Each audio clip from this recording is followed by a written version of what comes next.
Hello, and welcome to my YouTube channel. My name is Kiwi, and I'm currently working on a challenge in which I must obtain every Pokémon in existence. But with a twist. I have to obtain each one in Pokédex order. This is part 4 of an ongoing series, so if you haven't seen the first 3, I highly encourage you to check those out first before continuing. The link to the playlist will be in the description below. However, if you just want to start from here, then I'll do a proper overview of the rules. I must obtain every single Pokémon in the order that they appear in the National Dex. Once I've obtained one, I am then allowed to move on and catch the next one after it. However, I am allowed to freely obtain any Pokémon as many times as I like after I've gotten it once. Going into this segment of the run, I've already obtained every Gen 1, 2 and 3 Pokémon, which means I'm free to catch any of them that appear. But if, for example, a wild Bidoof or Starly appears before I've gotten all full evolved Sinnoh starters, I am not allowed to catch them. A quick side note as well, since form differences start making an appearance more frequently from Gen 4, I will just mention that forms won't matter for this challenge, so as long as I get any form of a certain species, that's fine. This is a rather unorthodox way of doing things though. It's not a living dex, and so once a Pokémon is obtained, I no longer need to keep a copy of it, and can freely hop between any games at will, being allowed to use any as long as playing them won't break the main rule of obtaining Pokémon in order. I can trade back and forth with them as well, though it can only be done with fresh save files that I created originally as part of this challenge. I can go back to games I've already used in previous parts of the challenge to pick up Pokémon if they're easier to obtain there. If need be, I can use any side games, peripherals, glitches, events, anything at all I can think of that may help. The only thing that is completely off limits is actual cheating, unless I need to do this to give myself events of course. However, I will only be using these alternative methods if there is no other way at all to obtain it in a core series game without breaking the chain and catching a Pokémon out of order. If I get one in a side game, I won't count it as obtained in the context of this challenge until it has actually been transferred into a mainline game or into Pokémon HOME. With all that said and done, it's time to start part 4 and say hello to Professor Rowan. I decided to have my first Sinnoh run in Peril, and so starting up a new game, I chose the default name for myself and called my rival Ralph, because it made me laugh. Apologies to any Ralphs in the audience. Anyway, getting into the game properly, I headed out to the lake with Ralph, and upon reaching Lake Verity, the professor left behind his briefcase. We got attacked, and of course I chose Turtwig to start things off. Then the usual story stuff happens. I won't dwell too much on the early game as it's not the most interesting thing in the world. But highlights include getting the Pokédex, grinding on early game wild Pokémon and trainers for quicker XP, reaching Jubilife City, starting an important movement, catching a Zubat because it's the first non-Gen 4 Pokémon I found, retrieving the 3 coupons in order to get the Pokédex, and beating my rival in our first of many battles. In the Orbora Gate, I got the HM for Rock Smash, and then in Orbora City itself I got accused of being a noob. Heading down into the mine, I found the leader Rourke and sent him back to his gym. And before heading there myself, I got Turtwig to level 18, evolving it into Grotle. Going up against Rourke now, and he is pathetically easy in the face of a grass type, going down instantly and earning me the first badge. I also caught a Geodude, so I didn't need to waste a move slot for Rock Smash. Back in Jubilife, we are introduced to Sinnoh's evil people, Team Galactic. And after taking them down, they disappeared and I continued east of the ravaged path to reach Floroma Town. In Route 205 I made sure to pick up these chesto bit- oh wait no, I don't need to do that anymore. At the Valley Windworks I beat the Galactic Grunt, then headed to the meadow to get the key, sweeping all of the rest of the Galactic members and the Commander Mars, returning the place to normal. North of there I continued to win every battle, trainers or wild Pokemon, slowly racking up the required EXP for that final starter evolution.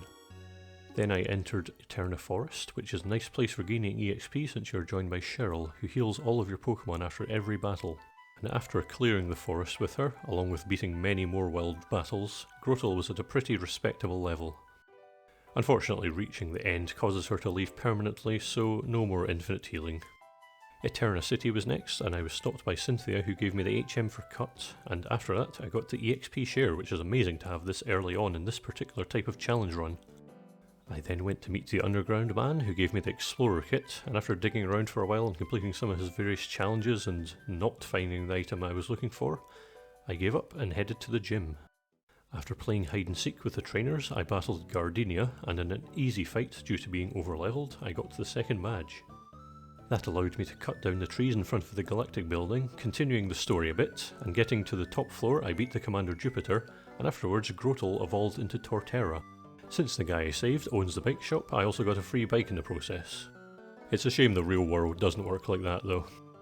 Heading down Cycling Road, I got to the bottom, was given the VS Seeker and the dowsing machine, and tried my luck again in the underground, this time succeeding in finding an armour fossil, though I wouldn't be using it anytime soon. And you know the script by now. I did everything I just did, again, but in Diamond this time. I chose Chimchar, went about doing everything else the exact same way I did in Pearl, evolved Chimchar into Monferno before taking on Rourke, and then after also beating Gardenia I headed into the underground and dug up a skull fossil. Then I was all caught up to the exact point I got to in Pearl, except Monferno still needs to get to level 36 to evolve. So I just continued in Diamond, blasting through the first area of Mount Coronet and entered Home City. I talked to this guy here to get an egg, which was immediately deposited. Then after beating my rival, Monferno evolved into Infernape.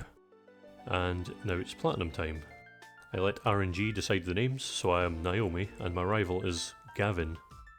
I of course now chose Piplup, and without going into too much detail, I ran through the game like normal, just as I had done twice previously, with Piplup reaching level 16 and evolving into Prinplup before Gym 1. And after beating that, and Gym 2, I continued flattening any other trainers or wild battles I came across. I do want to point out how pretty they made the Galactic HQ in Platinum as well though. With lots of grinding, I picked up a rare candy in the old chateau and evolved Prinplup into Empoleon. Now, you're maybe wondering at this point, why didn't you just trade each starter to Heart Gold, then fully evolve them quickly, then trade them back to Diamond, Pearl and Platinum, giving yourself high level starters that will obey you, allowing you to destroy the early game in a matter of minutes? Well, now it's finally time to start catching. Oh, but not in Sinnoh, no. I'm not getting it all the way to Staraptor grounding on low level opponents. In Pewter City, headbutting this tree specifically gives you Starly, and, as always, since I have an already completed save file, I give it an EXP share and went to town on the E4 a few times, evolving it into Staravia, then into Staraptor. Okay, I'm catching Bidoof and Sinnoh though. I headed back to Diamond, and you'll find out why later on. I did a small grind and evolved it into B-Barrel. To commemorate number 400, I decided to actually finish editing part 3 and upload it before continuing any further. With part 3 out into the world, I continued the catching process of part 4. I entered Solaceon Town, I then waited until night time. Kricketot comes out after 8 PM, so I caught one, then went north to also catch Kricketune. Next was Shinx, but this wouldn't be an easy evolution, so I just keep it in my team for now, holding the EXP share as I ran through the Lost Tower, evolving it into Luxio. At the top, I got the HM for Strength. In Route 210, I am blocked from going too far north by some Psyduck, so I headed east into Route 215 instead, defeating every trainer along the way. This led to Veilstone City, home of the next gym. Without wasting any more time, I did the silly puzzle, fought Maylene, and swept her team aside, getting the Cobble badge. Beating some Galactic grunts outside their warehouse in a double battle led to me finding the HM for Fly. After that, I was southbound into Route 214, and winning some more battles resulted in Luxio evolving into Luxray. Instead of getting the next few in a normal way, like a normal person, I transferred an existing Roselia, and Chimecho for later, from Sapphire to Heart Gold. I could easily get Budew in Diamond, but Roserade was the main reason for this roundabout way of doing things, as I had easier access to stones with a completed Heart Gold save. I put Roselia, holding a Rose Incense, into the daycare, and then also Chimecho holding the Pure Incense in as well. And after the first egg hatched into Budew, I headed into the National Park, climbing this wall to pick up a shiny stone. I used that on Roselia to evolve it into Roserade. I then entered Cerulean Cave, but not to catch Mewtwo, instead to pick up a Dusk Stone. Back in Sinnoh, it was finally time to resurrect my Skull Fossil, which becomes Cranidos. And I did the usual shiny check. No luck. With it in my team throughout the rest of the route, beating every trainer along the way, I reached Pastoria City, won a few more battles, then entered the gym and beat Crasher Wake. Very quickly, thanks to Luxray. Then following a grunt all the way to the lake, I reached Cynthia and got the secret potion. Before going any further, I entered the Great Marsh for the HM for Defog, though did not catch anything here yet, because I've got a much easier way to get the exclusive from here later. The secret potion was given to the Psyduck to move them out of the way, and I continued north. Cynthia appeared again and tasked me with bringing the old charm to Celestic Town, so I did just that. Still fighting my way through, hoping that Cranidos would hurry up and evolve so I could get back to catching again. After beating every trainer here, it did end up evolving into Rampardos. After reaching the town, I swapped back to Pearl and got Shieldon from the armor fossil. And guess what? It wasn't shiny. Now, without wasting any of your time, I grinded for ages, got Shieldon to level 30 and it evolved into Bastiodon. Back to Johto now. For you see, it was Thursday when I was recording this, and there was a slim chance I could get an item from the bug catching contest that would save me some time later. So after looking for something good such as a Scyther, and failing to do so, I settled for Kricketune. After this I won, and my lucky streak continued as I got exactly what I wanted, another Duststone. Back to catching though, and rock climbing Route 39 and headbutting this tree results in finding Burmy. I needed male and female Burmy for its 2 evolutions. After finding both, I evolved the female Burmy into Wormadam and the male one into Mothim. Then I headbutted this tree for Combi, thanks for finding a female one straight away, then grinding for a bit to evolve it into Vespiquen. With the tree Pokemon out of the way, I headed back to Diamond again to catch Pachirisu and Weasel. Then, instead of evolving it, I instead just caught a wild Floatzel. Then in Johto again, avoiding ever needing to slather honey on trees and wait overnight, I caught Cherubi in the National Park and evolved it into Cherim. Retiring Heartgold for a while, I then caught Shellos, and no, that's unfortunately not shiny, it's just got 2 forms that have completely different colours. Beating the Galactic Grunt in Celestic Town and having some lore given to me about the Sinnoh legendary Pokemon, I got the HM for Surf and continued the story forward. Hearthome Gym was now open for business, and I think that's 2. Oh god damn it. So after failing each basic maths puzzle in order to fight every trainer, I faced and defeated Fantina and got the 5th badge. And now it was time to put my fancy new HM to good use, surfing west of Jubilife City, winning a few more battles and evolving Shellos into Gastrodon. And up next was Canalave City. Not really though, I have more unfinished business in Heartgold, with that being evolving Apom into Ambipom, since that is another Honey Tree exclusive in Sinnoh. After doing so, well, it was Friday. And that means a certain little haunted balloon is hanging out at the Valley Windworks. After catching Drifloon, I gave it the EXP share and took it on a journey through the Canalave Gym, beating all of the steel types they had on offer. Then I reached Byron, destroyed his team and got the badge. I went on another grinding spree before continuing the story and Drifloon evolved into Drifblim. Entering the library, I talked to Professor Rowan about lakes or something, I wasn't paying attention. And there was an earthquake, so I went outside to investigate it. This important event needed to be looked at ASAP. So instead I ignored it and got sent back in time by a few hundred years. Starting a new game on Legends Arceus, which I'd been planning to do since getting Shinx but got sidetracked instead, I finally decided it was time to do so. And this game is very different from the rest. A lot of people don't like it, but I personally love it. And therefore enjoyed having a good excuse to play through it again. Plus, in order to fully finish this challenge, I will need to fully complete this game anyway. So, to Hisui we go. I woke up on the beach, was introduced to this region's Professor Laventon, and after talking to him for a while I got a cool Arceus themed smartphone and was instructed to ruin my challenge by catching a Gen 5 and Gen 7 Pokémon. Not really though. The Pokemon caught here don't actually count towards the Pokédex, so I'm safe to do so. Just to clarify, by this I mean that catching these 3 Pokemon during this tutorial does not add them to the Dex and therefore they won't be breaking the rules. However, all others caught after this will count, because despite what it may seem, Legends Arceus is in fact a mainline game. Back to the game now. I caught the Cyndaquil, Rowlet and Oshawott, which are this region's 3 starter Pokemon. Obviously, the existence of Cyndaquil means I technically could have started playing this in part 2, but you'll find out very soon why that was not actually possible. However, since I deleted the save file that had Typhlosion on it in that video, I'll be sure to fully evolve this Cyndaquil to make up for it. I was then greeted by the racist chef, met the discount version of Dawn, was approved to live here by Femme Cyrus, then had dinner with them all and picked out Cyndaquil as my starter. After battling with not Cynthia, I mean Volo, I finally got to actually play the game for real. And now I will reveal why I couldn't play this game until this video. It's a modern Pokemon game. That means long, drawn-out tutorials forcing you to catch multiple Pokemon against your will. So I did that and got given the Galaxy Team outfit. Then I was able to actually start playing the game, genuinely, for real this time. I was given my first star and was able to freely roam the Fieldlands. But in the challenge I already had all the Pokemon you can get here, so I had a plan to run straight towards the next one I need as fast as possible. I beat Mai's Munchlax, went to the top of the hill, catching a few randoms along the way, and caught the Alpha Kricketune. Back in the village, I was introduced to the Diamond and Pearl clans leaders, and really wished I had emulated this, as I was unable to actually fast forward anything. I do really like this game, but the start is very slow to get going. Without further distractions, I made my way to the Heartwood and caught myself Buneary, finally moving the challenge forward again. I then had two options: max out the happiness of this Buneary to evolve it, or try my hand at catching the Alpha Lopunny in this area. And it didn't go too well.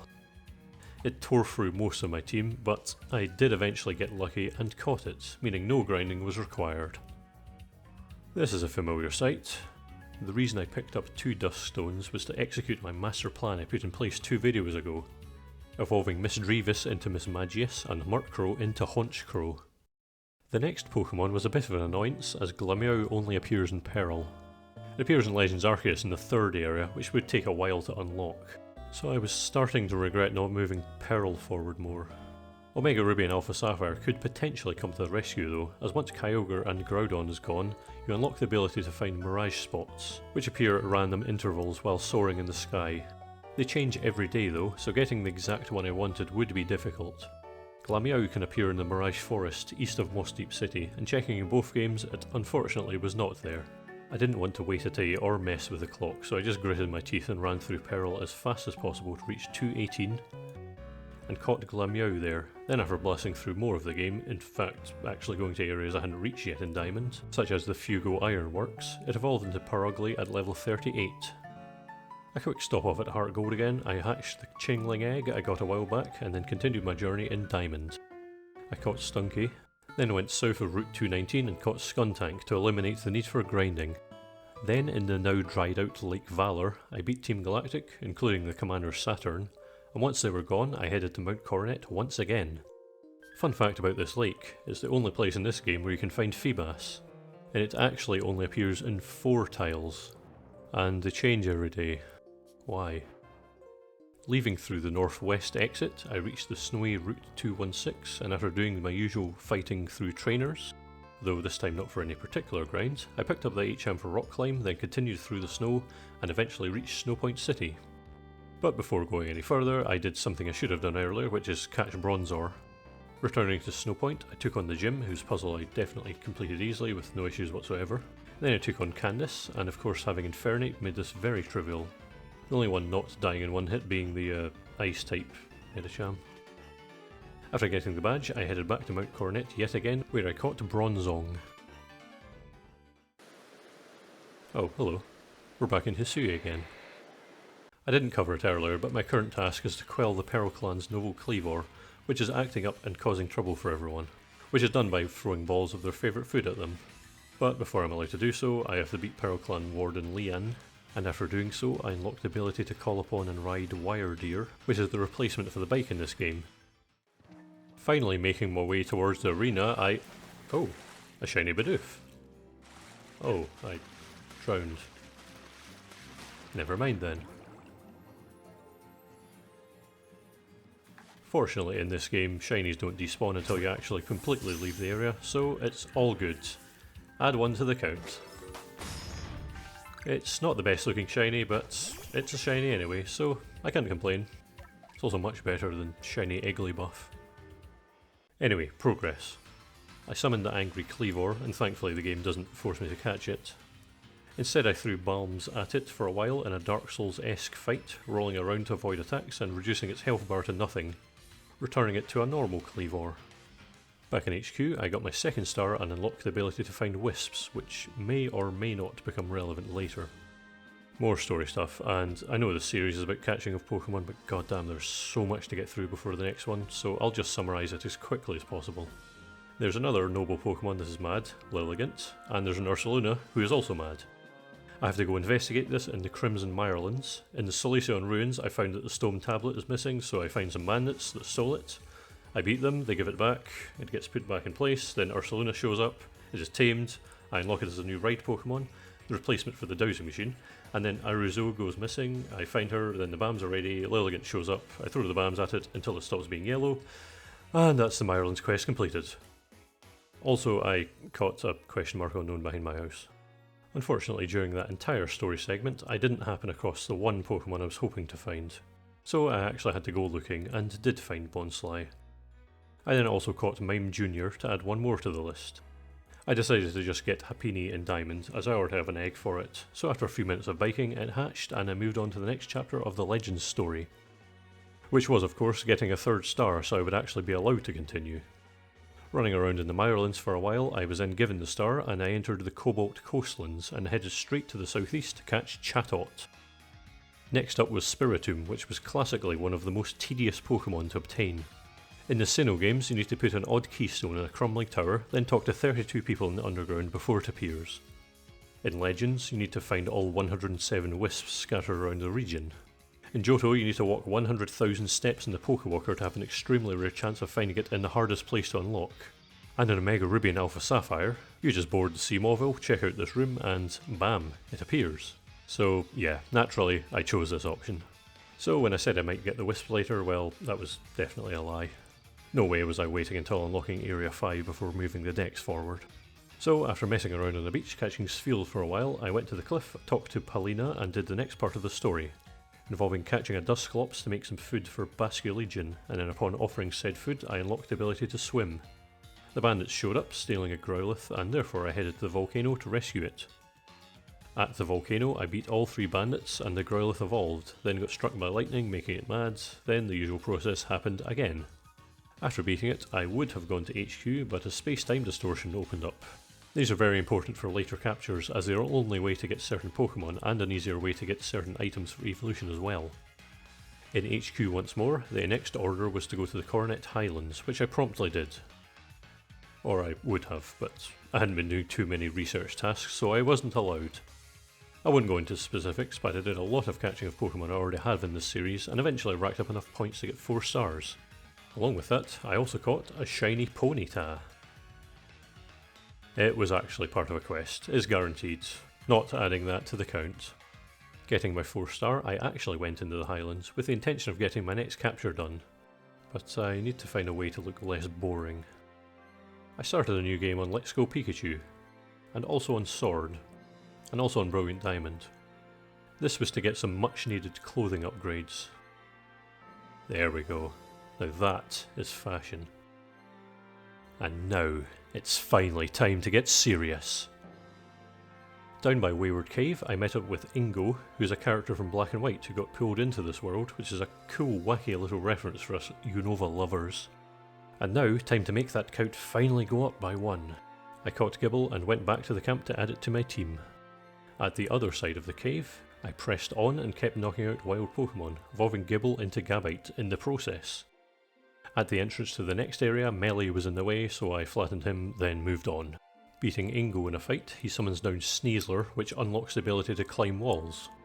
Making use of this immediately, I climbed the mountain to find my next target, this Alpha Gabite. Originally I was just planning on keeping the Gabite I already have and evolving it, but this is quicker and it also will be much stronger.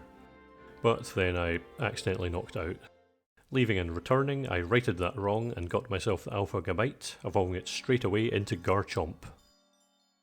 I planned on leaving at this point, but another distortion appeared, so I thought I may as well just go for it. I didn't actually get anything here that I needed. I just want to point out though that I found 3 Shieldon here, which would make any Legends Pokédex speedrunner cry. I also found Magmortar. Looking back on this footage is making me seethe because it was not easier to obtain later. In another distortion in the Fieldlands, I actually caught a normal Sneasel, which will be very useful later. I was nearly done with ranking up again, so I thought... oh, another shiny. This time it's a Starly. Very typical that the 2 I got are the most common Pokemon in the game. Ah well, add 1 to the count. So with that done, I was preemptively ready for the next area, and I moved back to the DS again. I looked for Munchlax in Legends, but I couldn't find it, as it is quite rare, so I used my backup plan, giving Snorlax a full incense and breeding it, resulting in me hatching out a Munchlax. I'd been neglecting Diamond for too long, so I boarded the ferry over to Iron Island. In the cave I met Riley, who was partnered up with me for the trainer battles. While here I found Steelix, which has a 1% chance of appearing, so I just decided to catch it for that reason. Not that it's relevant or anything, I just thought I'd mention it. Beating the Galactic Grunts here, Riley then gives me an egg. And I can't hold it. I gave myself a spare slot in the team for this reason, but I stupidly caught that Steelix instead, so I had to leave and come back. You'd think by Gen 4 they'd have fixed this problem, but apparently not. Returning, I actually did get the egg this time, and after some biking, it evolved into Riolu. Lucario can actually be caught in Legends, but only in the last area, so I thought I'd just get the evolution done now. I did a chunk of EV training, and Riolu evolved into Lucario. Back in Hisui, Melee was not letting me fight the Noble Electrode, so I KO'd him again and entered the arena. This is universally agreed to be the hardest fight in the game, due to the many falling Volt Orbs and balls of electricity chasing you. But I've done this a few times before, so after not too long the deed was done and I was able to move on to the game's next area. Before that though, I picked up a new request, the Sea's Legend. This won't be getting done anytime soon, but I am instructed to find a book called The Sea's Legend, and we will get to that at a later time. Giving my progress report, I then still didn't move on to the next area, since I now have to catch Hippopotas and Hippowdon. Catching a normal Hippopotas and an Alpha Hippowdon, I then moved over to the coastlands. Here I caught myself Scorpy, followed by an Alpha Drapion. Back in the swamp again, I caught Krogunk, and at the seaside, Toxicroak. Then after catching Carnivine, the time-sensitive Great Marsh Pokémon were out of the way and I went sailing to catch Finneon. After that, I trained it up a little bit, evolving it into Luminion. The final catch before moving on was Mantike. Gaining another star, I left for the Alabaster Icelands. Running past various Pokémon I'm not allowed to catch yet, though making sure to catch Piloswine for later, I made my way up the mountain in order to catch Snover, and then Abomasnow. Now it's time for the big list of new evolutions. I found lots of Satchels and bought a Razorclaw, evolving Sneasel into Weavile. I then caught a Magnezone that was flying around the mountains, evolved Lickitung into Licky, evolved Rhydon into Rhyperior using a protector I found earlier, then caught this Alpha Tangrowth in the swamp, surprisingly easily.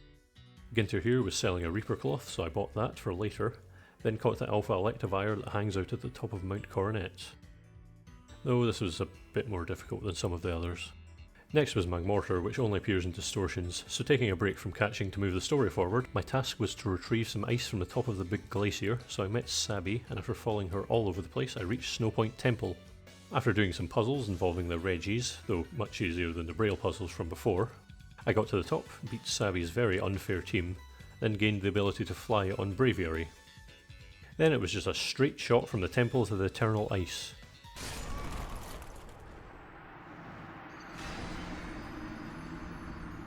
Picking up the Eternal Ice, I was deemed worthy and fought to the final noble Pokémon, Avalugg. Doing the same thing as I did before, it was no longer mad and yellow, and I was able to return to HQ. And there we have it, main story completed. We all had dinner together, and all was well in... Yeah, no, that's obviously not the end. Everything is now 10 times worse, and it's apparently my fault, so I need to save the whole world again, I guess. I got exiled from the village, was brought to the ancient retreat by the Cynthia lookalike to meet the other Cynthia lookalike, Cogita. And then I had to make an important decision. I chose to join the Diamond Clan, and for this challenge it was definitely the correct decision. I had to go to the 3 Great Lakes to meet the Lake Guardians, though thankfully I didn't need to catch any of them, otherwise this run would be over. Yuxi made me do some complicated addition and gave me its claw, Mesprit made me tell the truth and gave me its plume, and Azelf made me throw things and miss for a while and gave me its fang. Then combining them I made the red chain and I was welcomed back into the village. Instead of actually saving the world though, I waited for space-time distortions hoping that I could find Magmortar, or anything else I needed such as Porygon and Porygon 2. I also completed all of the Gone Astray missions, the last of which rewards me with an Ice Stone and a Peat Block, which are both needed for later evolutions. And I did a different quest to get a Leaf Stone. I gave up on looking for a Magmarizer and used points to buy one, evolving a Magmar into Magmortar. On a cliff in the Fieldlands I caught a Flying Togekiss, caught a Yanmega in the Highlands, and evolved one of my Eevee into Leafeon and another into Glaceon. I caught the Alpha Gliscor that hangs around at the foot of the mountains, evolved the Piloswine I caught earlier into Mamoswine, evolved Porygon 2 into Porygon Z since I found a dubious disc in a distortion, then did a quest for the Ginkgo Guild which led me to getting a Dawn Stone, using it on male Curlia to evolve it into Gallade. Then I caught the guaranteed Alpha Probopass in the Coronet Highlands, evolved Dusclops into Dust Noir with a Reaper Cloth, caught the Alpha Frostlass that appears in the Icelands, and to cap it all off, I caught a Rotom, and all the non-legendaries were obtained. I also caught this level 85 Alpha Garchomp because why not? I rejigged my team a little and it now consisted of 6 very large and very high leveled Pokemon. Getting my 7th star, it was then time to head to the top of the mountain and complete the game. Is what I would say if the Light Guardians weren't in the way. You can't catch them until you have caught Dialga and Palkia in Legends, and in Diamond, Pearl and Platinum you also need to catch or defeat the box legendary to reach them. And I'd rather not knock out a legendary for the 3rd video in a row. But I have an easy solution. I touched upon Mirage spots earlier, but I'm now finally actually making use of one. The Nameless Cavern is one which shows up if 2 or more Pokemon in your team have max happiness. It only showed up for me in Alpha Sapphire for some reason, probably because I put the Pokemon through the ringer too many times in Omega Ruby, meaning they hate me. But anyway, the first up is Uxie. But I do want to point out how much I hate what they've done here though. The Pokemon that appears here depends on the time of day. As you can see, if you go from the start to the end of the day, you would end up catching Mesprit, then Uxie, then Azelf. It's like they designed it just to annoy me. Along with this, Uxie is for some reason only available for 1 hour of the day, and Azelf only late at night. Enough complaining though. I caught Uxie, and then I had to wait until the next day to catch Mesprit. And then I had to wait until night time to catch Azelf. But instead of just twiddling my thumbs or going outside, I beat Wallace, got through Victory Road, beat Sydney, Phoebe, Glacia, Drake and Steven, and completed the entire Delta episode, catching Rayquaza and Deoxys, and got another Johto starter. At 9 PM I entered the Nameless Cavern again and caught Azelf. Back to the past now. Heading up the mountain I am stopped by Benny, who turned out to be an evil ninja all along for some reason. After battling and defeating him in classic Pokemon style, he renounces his evil ways and lets me pass. And then at the summit, the commander decides to fight me as well, and after sweeping through his team, he also, I guess, learned the error of his ways, and I went all the way to the top to say hello to the almighty Sinnoh, which turns out to actually be Dialga. It would have been Palkia if I chose Arida, which is why it was vital to choose Adaman instead. Then it was time to do a fun little battle, which didn't last long, and resulted in Dialga being caught. Then Palkia came out to play as well, but I only had 1 red chain, so everyone ran away. A lot of walking occurred, so to cut a long story short, I found stuff called Origin Ore, which was turned into the Origin Ball. Then back up at the top of the mountain, a big epic cutscene occurs with Dialga and Palkia fighting each other, and Palkia won. And it also turned into a horse for some reason, but after winning another Dark Souls boss fight, I caught it in the Origin Ball. And the game's main story was complete, at last. The next day, everything was fine and dandy, and I was also able to pick up 2 new requests, which actually only appear if you have certain save game data. A Token of Gratitude appears if you have a Sword or Shield save file, and the Darksome Nightmare only appears if you have a Brilliant Diamond or Shining Pearl save file, which is the reason I created them earlier. Doing one quick side quest before moving on to the rest of the legendaries, I was asked by Mai to investigate something weird going on, which turned out to be an outbreak of Zoroa, which doesn't normally happen in the Fieldlands. Also, her Munchlax got impersonated via Zoroa, and she failed to recognise it, and it got sad. Then, actually progressing the post-game story, I needed to find a bunch more plates, starting with one that was being held by a Vespiquen, and another being held by the Commander. Next up, in the volcano, I get to face off against Heatran. Gwigobo Gwobarbabo. After a few sticky globs and Ultra Balls, it was mine. Heading over to Snowpoint Temple, I was then able to catch Regigigas.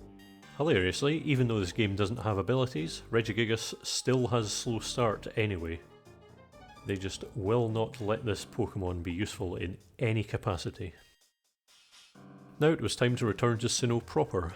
Taking down Team Galactic in Lakes Verity and Acuity, along with infiltrating their hideout and releasing the Lake Guardians, I then headed through Mount Coronet yet again and reached Spear Pillar.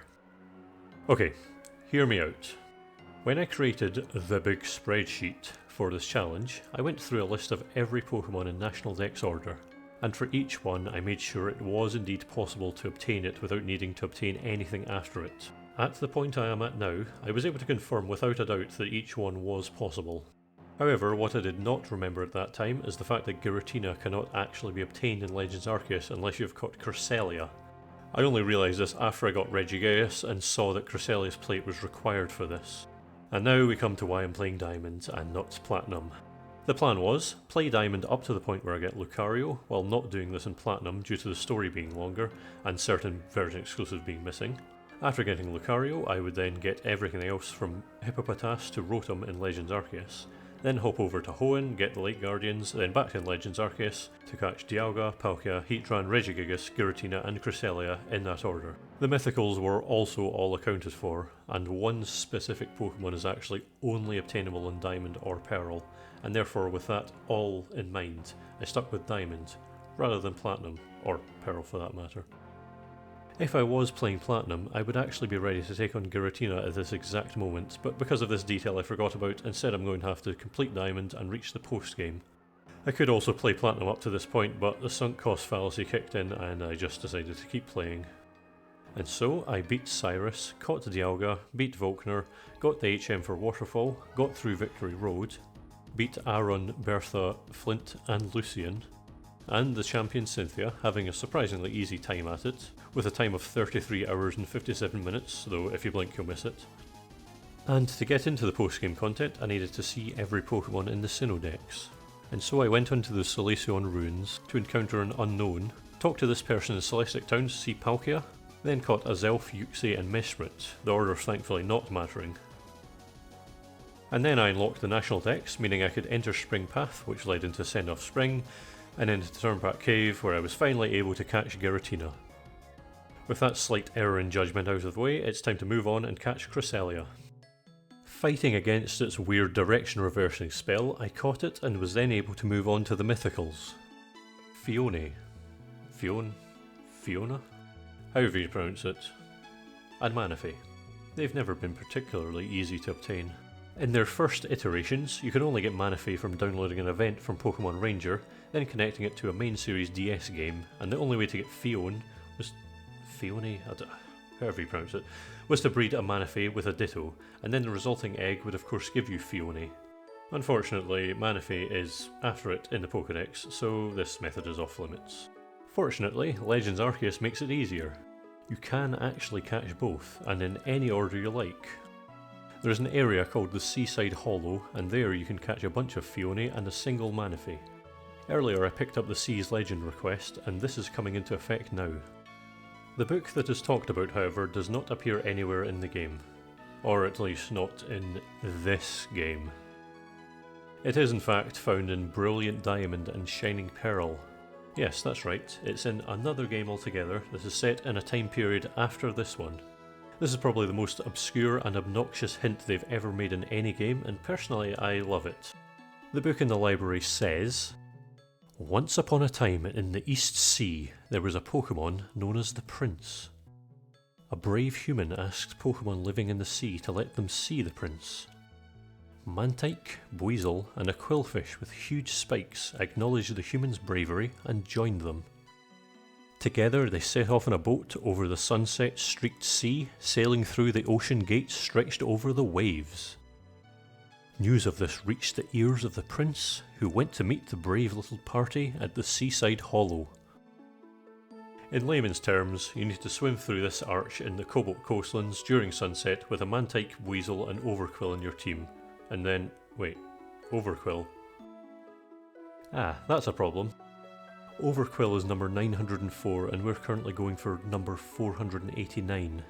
When I was making the big spreadsheet a year ago, when I was planning this whole series, Fiona was actually the first one I ran into that made me think this challenge was literally impossible.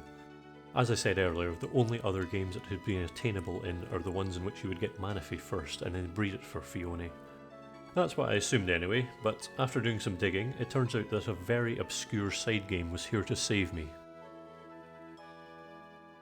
My Pokémon Ranch is a WiiWare game that most people probably have no idea exists. Well, since the Wii Wi-Fi was discontinued 10 years ago, it actually no longer exists.